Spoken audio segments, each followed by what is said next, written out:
National symbols is a symbol of any entity considering itself and manifesting itself to the world as a national entity or community. National symbols are events, objects, or people that represent, identify, and quality of a nation. A symbol can be defined as a picture or a shape that has a particular meaning or represents as a particular organization or idea.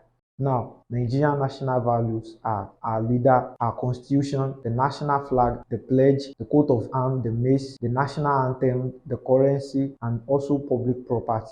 Now, the importance of national value. National value has a great importance to us.